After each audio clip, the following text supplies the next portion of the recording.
السلام علیکم، میں ماہرہ خان اور اس وقت آپ پڑھ رہے ہیں ماہرہ خان کا اسپیشل ناول اگر تم ساتھ ہو، ایپیسوڈ نمبر 3، میری پیاری دوست اور وائس آرٹسٹ زینب فاطمہ کی آواز میں۔ تو شروع کرتے ہیں۔ اچانک کسی نے اسے پیچھے سے آ کر اپنے حصار میں لیا تھا، لیکن اگلے ہی لمحے اسے احساس ہوا تھا یہ زرغام حیدر کا لمس نہیں ہے۔ وہ تڑپ کر اس کے حصار میں مچلی تھی، لیکن اس شخص کی گرفت بہت مضبوط تھی۔ ارے جانم، تم تو پہلے سے بھی زیادہ حسین ہو گئی، وہ قہقہہ لگا کر ہنس دیا تھا۔ مشعل کا پورا وجود ساکت ہوا تھا۔ یہ آواز، یہ انداز وہ کیسے بھول سکتی تھی؟ آج سے 3 سال پہلے بھی اس نے یہ آواز اپنے بہت قریب سے سنی تھی۔ اس میں اتنی ہمت نہیں تھی کہ وہ خود کو چھڑوا سکے۔ دھیرے دھیرے اس کا ہاتھ مشعل کے وجود پر سرکنے لگا اور اگلے ہی لمحے وہ اسے اپنی باہوں میں اٹھا چکا تھا۔ آہ زرغام، وہ اونچا اونچا چلانے لگی تھی، لیکن وہاں اسے سننے والا کوئی نہیں تھا۔ اور زرغام حیدر جو اس لڑکی کو اتنے وقت سے سینت سینت کر رکھ رہا تھا، وہ اس سب سے انجان تھا کہ آج اس کی عزت ایک بار پھر پامال ہونے والی تھی۔ وہ اسے لیے کمرے میں آیا تھا۔ وہ بار بار مزاحمت کر رہی تھی، چلا رہی تھی، لیکن کوئی سننے والا نہیں تھا۔ اس نے مشعل کو بیڈ پر پھینکا تھا اور مشعل کو 3 سال پہلے والی رات یاد آئی تھی۔ اس رات بھی وہ ایسے ہی بے بس تھی اور اسے بچانے کوئی نہیں آیا تھا۔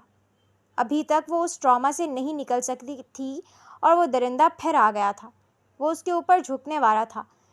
مشعل نے سختی سے آنکھیں بند کی تھیں، تبھی کسی نے پیچھے سے آ کر اس شخص کو گریبان سے پکڑ کر کھینچا تھا۔ تمہاری ہمت کیسے ہوئی میرے گھر میں گھسنے کی؟ زرغام نے اس شخص کے ناک پر مکہ مارا تھا۔ زرغام کی آواز سنتے مشعل نے تیزی سے آنکھیں کھولی تھیں۔ اس کی جیسے جان میں جان آئی تھی۔ وہ روتے ہوئے اٹھ کر بیٹھ گئی تھی۔ زرغام اب تھپڑ مکے پاؤں سے رسید کر رہا تھا۔ وہ زمین پر لیٹا تڑپ رہا تھا، لیکن زرغام کو اس پر ترس نہیں آ رہا تھا۔ مشعل اس کا یہ روپ دیکھ کر گھبرا کر بیڈ گراؤنڈ سے جا کر لگی تھی۔ وہ سہمی ہوئی نظروں سے یہ سب دیکھ رہی تھی۔ زرغام نے غصے سے لیمپ اٹھا کر اس کے سر پر مارنا چاہا تھا، لیکن مشعل نے کانوں پر ہاتھ رکھتے چیخ ماری تھی تو اس کا ہاتھ وہیں رک گیا تھا۔ اسے جانے دے، وہ روتے ہوئے بولی تھی۔ دونوں ہاتھوں میں چہرہ چھپایا ہوا تھا۔ زرغام نے لیمپ وہیں رکھتے اس آدمی کو زمین سے اٹھایا تھا، پھر گریبان سے کھینچتے اسے باہر پھینک کر آیا تھا۔ دروازہ بند کرتے اس نے گہرے گہرے سانس لیتے اپنا غصہ کنٹرول کیا تھا۔ پھر بالوں میں ہاتھ پھیرتے وہ کمرے میں آیا تھا، جہاں وہ ڈری سہمی بیڈ گراؤنڈ سے لگی بیٹھی تھی۔ زرغام کو اس کی حالت دیکھتے اس آدمی پر ایک بار پھر سے غصہ آیا تھا۔ وہ مشعل کے پاس آ کر بیڈ پر بیٹھا تھا اور اپنا ہاتھ نرمی سے اس کے بالوں پر رکھا تھا، تو مشعل نے تیزی سے سر گھٹنوں سے اٹھاتے اسے دیکھا تھا اور پھر تیزی سے اس کے سینے سے لگی تھی۔ مجھے گھر جانا، مجھے یہاں نہیں رہنا، وہ ہچکیوں سے روتے بولی تھی۔ زرغام حیدر نے ایک ہاتھ اس کی کمر کے گرد لپیٹا تھا اور دوسرا وہ اس کے بالوں میں پھیر رہا تھا، لیکن مشعل کی سسکیاں جیسے جیسے اس کے کان میں پڑ رہی تھیں، اس کی آنکھوں میں خون اتر رہا تھا۔ وہ اس شخص کو مار دینا چاہتا تھا۔ اس کا بس نہیں تھا اس شخص کو زندہ جلا دے جس نے مشعل کو اتنی تکلیف دی تھی۔ بس کچھ نہیں ہوگا، اس وقت تک اکیلی تھی، لیکن اب زرغام حیدر ہی ان سے نپٹنے کے لیے ہے تمہارے پاس۔ اب تم پر آنچ بھی نہیں آنے دوں گا، وہ مشعل کے بال سہلاتے بولا تھا۔ یہ وہی تھا جس نے 3 سال پہلے مشعل اپنی بات چاہ کر بھی پوری نہیں کر سکی تھی۔ زرغام حیدر کے نقوش مزید تنے تھے۔ وہ یہ تو پہچان ہی چکا تھا کہ وہ اس گینگ کا ہی ایک فرد ہے، لیکن یہ وہی انسان ہوگا یہ نہیں پتہ تھا۔ تم پہلے بتاتی میں اسے کبھی زندگی نہ چھوڑتا۔ زرغام غصے سے کھڑا ہوا تھا، پھر ڈری سہمی مشعل کو دیکھتے اس نے باہر کی طرف قدم اٹھائے تھے۔ پلیز، اس نے زرغام کا ہاتھ تھام کر اسے روکا تھا۔ آئی نیڈ یو، وہ چہرہ اٹھائے اس کے چہرے کی طرف دیکھتے بولی تھی۔ زرغام حیدر کے قدم تھمے تھے۔ اس نے پلٹ کر مشعل کی طرف دیکھا تھا اور وہ سارا غصہ، سارا جنون ایک سائڈ پر رکھتے اس کے پاس بیٹھ گیا تھا۔ میں کہیں نہیں جا رہا، وہ مشل سے کہتے اس کے پاس ہی تکیے پر سر رکھ کر لیٹ گیا تھا۔ مشل کچھ دیر اسے دیکھتی رہی تھی جو اب آنکھیں بند کیے لیٹا تھا۔ پھر مشل نے اس کا ہاتھ اپنے دونوں نازک ہاتھوں میں تھاما تھا۔ زرغام کے ہاتھ پر ہلکی ہلکی خراشیں آئی ہوئی تھیں جن میں سے خون نکل رہا تھا۔ مشل اس کے ہاتھ پر اپنا ہاتھ پھیرا تھا۔ آپ کو درد ہو رہا ہوگا نا؟ وہ اس کے معمولی سے زخم کو دیکھتے پریشانی سے بولی تھی۔ زرغام حیدر نے اس کے الفاظ سنتے تیزی سے آنکھیں کھولی تھیں۔ اس کی پریشان نظریں اپنے ہاتھ پر ٹکی دیکھ کر زرغام حیدر ساکت ہوا تھا۔ اپنے اس سے بھی بڑے بڑے زخموں پر اس نے خود مرہم رکھا تھا۔ کوئی نہیں ہوتا تھا اس کے پاس جو اس کے زخموں پر مرہم رکھتا، اس کی تکلیف کو سمجھتا یا اس سے پوچھتا، کیا تمہیں بھی تکلیف ہوتی ہے زرغام حیدر؟ اور اب جب اسے ہر طرح کی تکلیف سہنے کی عادت ہو گئی تھی تو اللہ نے اس کے نصیب میں ایک ایسا شخص بھیج دیا تھا جو اس کی ذرا سی چوٹ پر پریشان ہو رہی تھی، جو اس کی فکر کر رہی تھی۔ زر مشل کے چلانے پر وہ ہوش میں آیا تھا۔ میں اس پر کچھ لگا دوں؟ ابھی جو وہ خود اس قدر تکلیف میں تھی، رو رہی تھی، ڈری ہوئی تھی، اب وہ سب کچھ بھولے اس کا ہاتھ تھامے اس کے لیے پریشان بیٹھی تھی۔ زرغام نے ہاتھ چھڑوا کر اسے بازو سے تھام کر اپنی طرف کھینچا تھا۔ وہ زرغام کے سینے سے لگی تھی۔ اگر میری تکلیف کم کرنا چاہتی ہو تو کچھ دیر ایسے ہی مجھے سکون دے دو۔ اس نے مشل کے بالوں میں ہاتھ پھیرا تھا تو وہ اس کے سینے پر سر رکھے لیٹ گئی تھی۔ زرغام حیدر نے آنکھیں بند کی تھیں۔ کچھ لمحے ایسے ہی سرک گئے تھے۔ پھر زرغام حیدر نے سر اٹھا کر دیکھا تھا تو وہ اس کے سینے پر سر رکھے اور ایک ہاتھ اس کے پیٹ پر رکھے سکون سے سو رہی تھی۔ زرغام کے لب خود بخود مسکرائے تھے۔ اس نے نرمی سے مشل کے ماتھے پر لب رکھے تھے اور دوبارہ تکیے پر سر رکھتے لیٹ گیا تھا۔ وہ ڈرنے لگا تھا اس لڑکی کو کھونے سے۔ یہ لڑکی کب اس کے لیے اتنی اہم ہو گئی، زرغام حیدر کو پتہ ہی نہیں لگا۔ آج جب اس نے اس شخص کو مشل کے اس قدر قریب دیکھا تھا تو زرغام کو لگا تھا آج وہ کچھ بھی برداشت نہیں کر سکے گا، وہ اس شخص کو مار دے گا۔ لیکن یہاں بھی وہ اپنا کوئی جادو چلا گئی تھی۔ ساری پریشانیاں، سارے دکھ، ساری تکلیفیں ایک طرف، لیکن ایک دوسرے کی قربت میں ملنے والا سکون ان سب پر فوقیت لے گیا تھا۔ باقی کی پوری رات زرغام نے بیتے کچھ سوچتے گزاری تھی۔ اسے اس سب کا ایک پراپر حل نکالنا تھا تاکہ کل کو کوئی دوبارہ اس کی بیوی کو آ کر ڈرا نہ سکے۔ یہی سب منصوبے سوچتے نہ جانے وہ خود بھی کب نیند کی وادیوں میں کھو گیا تھا۔ وہ شخص بہت مشکل سے اپنے ٹھکانے پر پہنچا تھا۔ پھر اس نے سب سے پہلے کال اپنے باس کو کی تھی۔ باس، وہ لڑکی جسے آپ ڈھونڈ رہے تھے، وہ زرغام حیدر کے ساتھ رہ رہی ہے، اس نے بند ہوتی سانسوں کے ساتھ بتایا تھا۔ کون سی لڑکی؟ اس کے باس کو تجسس ہوا تھا۔ باس جسے آپ 3 سال سے ڈھونڈ رہے ہیں، اس نے بتایا تھا تو جلال شاہ کی آنکھیں چمکی تھیں۔ تو یہ زرغام ہمارے ساتھ غداری کر رہا ہے۔ وہ تو اس لڑکی کو ڈھونڈنے گیا تھا لیکن خود اسے چھپا کر رکھ لیا۔ اسے تو اب میں حاصل کر کے رہوں گا۔ اس نے آنکھوں میں گہری چمک لیے کہا تھا۔ جی باس، وہ شاید اس کی بیوی ہے اب، اس نے اپنا اندازہ بتایا تھا۔ بیوی؟ وہ کہا لگا کر ہنس دیا تھا۔ بیوی ہے تو کیا ہوا، ہے تو حسن کا پیکر، اور کوئی حسن جلال شاہ سے دور کیسے رہ سکتا ہے؟ اب اسے حاصل کرنا مشکل نہیں ہے، وہ کمینگی سے بولا تھا۔ زرغام حیدر کو اپنے ہاتھوں میں پا کر بڑا کیا ہے، اسے اتنی سہولتیں دی ہیں، اب وہ ہمیں ایک چھوٹا سا تحفہ تو دے ہی سکتا ہے، اس نے خباثت سے سوچا تھا۔ جی باس، اس نے فرما برداری سے کہتے کال کاٹ دی تھی۔ زرغام حیدر، اب دیکھتا ہوں تم اپنی بیوی کو کب تک بچاؤ گے۔ اس آدمی نے موبائل بیڈ پر پھینکتے کہا لگایا تھا، پھر آئینے میں کھڑے ہو کر اپنے زخم دیکھنے لگا تھا۔ بہت بھاری ہاتھ ہے اس کا۔ اس نے اپنے ناک پر ہاتھ رکھا تھا، پھر وہ خود ہی اپنے زخم صاف کرنے لگا تھا۔ صبح مشل کی آنکھ کھلی تو سب سے پہلے اسے رات والا واقعہ یاد آیا تھا۔ زرغام اس کے پاس کہیں نہیں تھا۔ زرغام کہیں چلے جانے کا سوچ کر وہ گھبرا کر اٹھ کر بیٹھی تھی، لیکن سامنے ہی صوفے پر ٹانگ رکھ کر بیٹھے زرغام کو دیکھتے وہ پرسکون ہوئی تھی۔ اس نے گہرا سانس لیا تھا۔ مجھے لگا تھا کہ میں کہیں چلا گیا ہوں۔ زرغام نے اس کی بات کاٹی تھی۔ تو مشل کو شرمندگی ہوئی تھی۔ اور تمہیں ٹھیک لگا تھا۔ کب سے تمہارے ہی اٹھنے کا انتظار کر رہا تھا تاکہ تم اٹھو تو میں کہیں جا سکوں۔ وہ اپنے جوگرز کے لیسز باندھتے بولا تھا۔ آپ کہاں جا رہے ہیں؟ مشل بیڈ سے اٹھ کر کھڑی ہوئی تھی۔ بس کچھ ضروری کام ہے اور تم بے فکر رہو، اب کچھ نہیں ہوگا، میرے ہوتے کوئی تمہیں نقصان نہیں پہنچا سکتا۔ اس نے مشل کو تسلی دی تھی۔ مشل کے چہرے پر گھبراہٹ دیکھتے وہ تعصب سے سر ہلاتے کھڑا ہوا تھا۔ ایک تو اتنی ڈرپوک لڑکی میرے حصے میں لکھی تھی۔ وہ سر جھٹکتے کھڑا ہوا تھا۔ مشل نے اس کی بات سن کر منہ بنایا تھا۔ میں نے نہیں کہا تھا میرے ساتھ شادی کریں۔ اتنی ہی بری ہوں تو نکاح کیوں کیا تھا؟ وہ غصے سے بولی تھی۔ اسے برا لگا تھا اپنے لیے ڈرپوک کا لفظ۔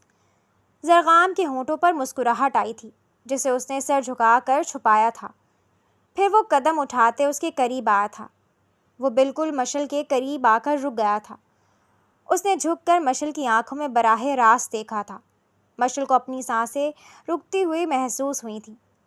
نکاح اس لیے کیا تھا کیونکہ اس ڈرپوک لڑکی کا ٹھیکہ قدرت نے میرے حصے میں لکھ دیا تھا، اور رہی بات برے لگنے کی تو غصے میں تم اور بھی زیادہ ڈرپوک لگتی ہو، اس نے شرارت سے کہا تھا، اور مشل کے جواب کا انتظار کیے بنا اس نے مشل کے ماتھے پر ہاتھ رکھ کر اسے پیچھے دھکیلا تھا۔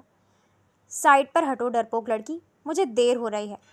اسے پیچھے دھکیلتے وہ سائڈ ٹیبل پر رکھا اپنا والیٹ اٹھا کر جیب میں ڈالنے لگا تھا۔ میں ڈرپوک نہیں ہوں، وہ چڑھ کر بولی تھی۔ جی مجھ سے زیادہ اچھے سے کون جانتا ہے آپ کی بہادری کے قصے؟ وہ کلائی میں واچ ڈالتے مسکراہٹ دباتے بولا تھا۔ آپ اب میرا مذاق اڑا رہے ہیں۔ وہ روحاں سی ہوئی تھی۔ میں کیوں اڑاؤں گا مذاق؟ وہ مشل کے قریب آیا تھا۔ اب جو سچ ہے میں نے تو وہی بتایا ہے۔ اس نے مشل کے بال کی لٹ کھینچی تھی۔ آج وہ کسی اور ہی دھن میں تھا۔ ان دونوں کا یہ روپ دونوں کے لیے ہی نیا تھا، اور دونوں کو ہی ایک دوسرے کا یہ روپ اچھا لگ رہا تھا۔ آپ سچ میں مجھے پھر اکیلا چھوڑ کر جا رہے ہیں؟ اس نے زرغام کو تیار کھڑا دیکھ کر پوچھا تھا۔ مشی، تم اب پینک نہیں ہوگی ورنہ مار کھاؤ گی۔ زندگی میں تھوڑا بہادر بننا پڑتا ہے لڑکی، بہادر بنو۔ کل ڈرنے کے بجائے اگر دو رکھ کر اسے لگائی ہوتی تو اتنی ہمت کبھی نہ ہوتی اس کی، کوئی چیز اٹھا کر اس کے سر پر مارتی۔ زرغام حیدر کی بیوی ہو، کہیں سے ثابت تو کرو یہ، وہ سنجیدگی سے بولا تھا۔ اب آپ کی طرح جھگڑالو نہیں ہوں میں، اور نہ ہی مجھے آپ کی طرح مار پیٹ کرنی آتی ہے، اس نے آنکھیں سکیڑتے کہا تھا۔ ابھی اتنا وقت نہیں ہے میرے پاس کہ ان باتوں کا جواب دوں، ابھی تو میں جا رہا ہوں، آ کر تمہیں بتاتا ہوں کہ میں کون ہوں۔ اس نے گلاسز اٹھائی تھیں۔ اور بے فکر رہو، میں سیکیورٹی کا انتظام کر دیا ہے، کوئی بھی اب فلیٹ میں نہیں گھس سکتا، اسی لیے ریلیکس رہنا، ڈرنے اور پینک ہونے کی ضرورت نہیں ہے۔ اس نے مشل کا گال تھپتھپایا تھا۔ مشل کو یہ جان کر سکون ملا تھا۔ اپنا خیال رکھنا۔ زرغام نے اس کے ماتھے پر بوسہ دیا تھا اور باہر نکل گیا تھا۔ آج مشل نے ڈور اندر سے بھی اچھے سے لاک کیا تھا۔ وہ اپنے ایک خاص آدمی سے ملنے ایک ریسٹورانٹ آیا تھا۔ زرغام ریسٹورانٹ سے نکل رہا تھا جب اسے کال ریسیو ہوئی تھی۔ باس کی کال دیکھ کر وہ سمجھ گیا تھا کہ بات ان تک پہنچ چکی ہے۔ اس کا موڈ خراب ہوا تھا، نہ چاہتے ہوئے بھی اسے کال ریسیو کرنی پڑی تھی۔ جی باس، اس نے اپنے لہجے کو ہموار بناتے پوچھا تھا۔ زرغام، میں نے ایک لڑکی ڈھونڈنے کا کہا تھا تمہیں، اور مجھے پتہ لگا ہے وہ لڑکی تمہارے پاس ہے۔ ان کے لہجے میں غصہ تھا۔ جی، وہ میری بیوی ہے، اس نے بنا کسی لرزش کے بتایا تھا۔ تو تم اسے میرے حوالے کر رہے ہو، اس نے اس انداز میں کہا تھا جیسے وہ ابھی اپنی بیوی کو لے آئے گا۔ خبردار جو میری بیوی کا نام بھی لیا تو، یا اسے گندی آنکھ سے دیکھا۔ وہ سارے لحاظ بھولتے چلایا تھا۔ کیا کرے گا تو؟ بھول گیا تجھ پر کتنا وقت لگایا ہے میں نے؟ پورے 15 سال تجھے اپنے ٹکڑوں پر پالا ہے، تجھے اس قابل بنایا ہے۔ وہ اس پر احسان جتاتے بولا تھا۔ کس قابل بنا دیا مجھے؟ چھوٹے چھوٹے بچوں کے کچے ذہنوں کو تم لوگ غلط کاموں پر کی طرف مبذول کرواتے ہو۔ ڈوب کر مر جانا چاہیے تمہیں۔ تمہارا احسان ماننے سے اچھا ہے میں سرنڈر کر دوں اور اس گناہوں کی دلدل سے نکل جاؤں۔ اس نے غصے سے کہا تھا تو دوسری طرف جلال شاہ کا بھی دماغ گھوما تھا۔ تو تم اب غداری کرو گے زرغام حیدر؟ اس نے لفظوں کو چبا چبا کر ادا کیا تھا۔ ہاں کروں گا، جب بات میری عزت پر آئے گی تو میں کچھ بھی کروں گا، وہ سرخ آنکھیں لیے بولا تھا۔ میں تمہیں جان سے مار دوں گا زرغام حیدر، دوسری طرف سے دھمکی دی گئی تھی، تم مجھے جان سے مارنے کی تیاریاں کرو اور میں تمہیں جیل میں پہنچانے کی، پھر دیکھتے ہیں کون جیتتا ہے۔ زرغام نے اسے چیلنج کیا تھا اور طنزیہ مسکراتے اس نے کال کاٹ دی تھی۔ تمہیں مجھ سے کوئی نہیں بچا سکتا زرغام حیدر، تمہاری موت میرے ہاتھوں لکھی ہے، جلال شاہ غصے سے چلایا تھا۔ کال بند کرتے زرغام نے سوچ لیا تھا اسے کیا کرنا ہے۔ جلال شاہ کا غرور خاک میں ملائے بغیر اب وہ سکون سے نہیں بیٹھ سکتا تھا۔ زرغام نے سب سے پہلے اپنے ایک دوست سے رابطہ کیا تھا جو پولیس آفیسر تھا۔ وہ اب یہ سارا کھیل ختم کرنا چاہتا تھا۔ کیسا ہے یار، بڑے عرصے بعد یاد کیا؟ کال کی دوسری طرف ایس ایچ او کاشف بڑی بے تکلفی سے بولا تھا۔ وہ دونوں کالج ٹائم سے دوست تھے، اب اپنی اپنی زندگیوں میں مصروف ہو کر دونوں کا رابطہ بہت کم ہو گیا تھا، لیکن بے تکلفی آج بھی پہلے دن جیسی ہی تھی۔ یار، آج کل میں امریکہ میں ہوتا ہوں اور مجھے تجھ سے ایک بہت اہم مسئلے پر بات کرنی ہے۔ میں فی الحال پاکستان نہیں آ سکتا، ورنہ وہیں آ کر بات ہوتی۔ زرغام نے ماتھا مسلا تھا۔ کیا بات؟ اس کی سنجیدہ آواز سنتے کاشف کو بھی سنجیدہ ہونا پڑا تھا۔ کاشف، میں ایک گینگ کو جانتا ہوں جو چوریاں چکاریاں کرتا ہے، چھوٹے بچوں کو اپنے ساتھ لگا کر ان کا برین واش کرتا ہے اور زنا، ڈاکہ یہ سب کرنے پر مجبور کرتا ہے۔ اس کے ساتھ ہی معصوم لڑکیوں کو ٹریپ بھی کیا جاتا ہے۔ زرغام نے بات کا آغاز کیا تھا۔ تو کیسے جانتا ہے؟ مجھے اس کی ساری details they, A to Z۔ Kashif فوراً الرٹ ہوا تھا۔ میں اس گینگ کو 15 سال سے جانتا ہوں۔ زرغام نے اسے شروع سے لے کر اب تک کا سب کچھ بتا دیا تھا۔ کافی دیر تو کاشف چپ رہا تھا۔ یار، یہ تو کس طرف جانے والا تھا زر؟ کاشف کو افسوس ہوا تھا۔ زر، نہ بول، کیونکہ یہ نام صرف میری بیوی کے منہ سے اچھا لگتا ہے۔ اس نے سنجیدہ موقع پر بھی اس کی یہ بات سن کر کاشف کو افسوس ہوا تھا۔ تو زن مرید کب سے بن گیا ہے؟ کاشف نے مصنوعی افسوس سے کہا تھا۔ یہ تو مجھے بھی نہیں پتا، لیکن کاشف، میں اس رشتے کو آگے بڑھانا نہیں چاہتا تھا۔ میں ایک دلدل میں پھنسا ہوا تھا جس سے نکلنا بہت مشکل تھا۔ اگر ان سب کو پتہ لگتا کہ میری ایک بیوی ہے تو ضرور وہ اسے میری کمزوری سمجھ کر مجھے بلیک میل کرتے، اس لیے میں اس سے دور رہتا تھا، لیکن پتہ نہیں کیسے اس نے میرے دل میں جگہ بنا لی۔ وہ کاشف کو اپنے جذبات بتا رہا تھا۔ لیکن کاشف، کچھ بھی کر، میں اپنی بیوی پر ایک آنچ بھی نہیں آنے دوں گا، اور میں خود بھی سرنڈر کر دوں گا پاکستان آ کر، لیکن تب تک تو اس گینگ کو اپنی حراست میں لے لے۔ زرغام نے ان سب کا سوچتے غصے سے کہا تھا۔ ٹھیک ہے، تو مجھے ساری ڈیٹیلز بتا، میں آج اس کیس کو اپنے سینئر سے ڈسکس کر کے ایکشن لیتا ہوں۔ کاشف نے کہا تو وہ اسے سب کچھ ڈیٹیل سے بتانے لگا تھا۔ 1 گھنٹے تک ان لوگوں کی ساری تفصیل کاشف کو سینڈ کر کے اس نے فون بند کیا تھا۔ آج اس نے اپنی زندگی کا بہت بڑا فیصلہ کیا تھا۔ وہ اب نہیں جانتا تھا اگر وہ سرنڈر کر دے گا تو اسے کیا سزا ملے گی، یا پھر عمر قید۔ اس لیے وہ آج سے ہی مشل کو خود سے دور کر دینا چاہتا تھا، تاکہ وہ اس کی جدائی کے بعد ایک نیا روگ لے کر نہ بیٹھ جائے، ایک ٹراما سے نکلتے نکلتے دوسرے ٹراما میں نہ چلی جائے۔ اس لیے زرغام نے فیصلہ کیا تھا وہ اسے خود سے بدظن کر دے گا، تاکہ جب وہ غائب ہو تو مشل ساری زندگی اس کے انتظار میں نہ گزار دے۔ وہ اپنے دل پر پتھر رکھ کر ایک بہت بڑا فیصلہ کرتے وہاں سے اٹھا تھا۔ رات کو وہ گھر میں داخل ہوا تھا تو لاؤنج بالکل خالی تھا، شاید وہ سو چکی تھی۔ اس نے اپنے کمرے میں جھانکا تو وہ وہاں نہیں تھی۔ زرغام تسلی سے اپنے کمرے میں گیا تھا اور شاور لے کر سونے کے لیے لیٹ گیا تھا۔ وہ ہمیشہ کی طرح شرٹ لیس اوندھا لیٹا ہوا تھا۔ اس نے آج اپنی زندگی کا بہت بڑا فیصلہ کیا تھا۔ وہ بچپن سے اب تک رشتوں کے لیے ترسا تھا۔ یہی پیار، محبت اس نے باہر ڈھونڈنا چاہا تو وہ اس مقام تک آ گیا کہ آج اتنا کچھ ہونے کے بعد بھی وہ خالی ہاتھ تھا، اور جس محبت کے لیے وہ ہمیشہ ترسا تھا، آج جب اسے واقعی ایک خالص اور شفاف محبت ملی تھی تو نہ تو وہ اس کے ساتھ جی سکتا تھا اور نہ اس کے بنا جی سکتا تھا۔ نہ جانے ان دونوں کی قسمت میں کیا لکھا تھا۔ اس نے مشل کی ڈاکٹر کو کال ملائی تھی۔ جی زرغام صاحب، اس وقت یاد کیا؟ مشل ٹھیک ہے؟ ڈاکٹر نورین نے پریشانی سے پوچھا تھا۔ جی ڈاکٹر صاحبہ، مشل ٹھیک ہے، مجھے بس یہ جاننا تھا مشل کے مزید کتنے سیشن باقی ہیں؟ اس نے سنجیدگی سے پوچھا تھا۔ مسٹر زرغام، یہ سیشن تو منتھ تک تو چلیں گے ہی، ڈاکٹر نے سوچتے ہوئے بتایا تھا۔ لیکن ڈاکٹر، میں اسے واپس پاکستان بھیجنا چاہتا ہوں، وہ یہاں سیف نہیں ہے۔ زرغام اٹھ کر بیٹھتے بولا تھا۔ لیکن ایسے آپ ان کا علاج بیچ میں چھڑوا کر انہیں لے جائیں گے تو وہ ریکور کیسے کریں گی؟ اور ویسے بھی ابھی وہ بہت تیزی سے ریکور کر رہی ہیں۔ ڈاکٹر نورین ایک نرم دل ڈاکٹر تھیں، وہ اپنے پیشنٹس کے ساتھ آخری ٹائم تک کوآپریٹ کرتی تھی۔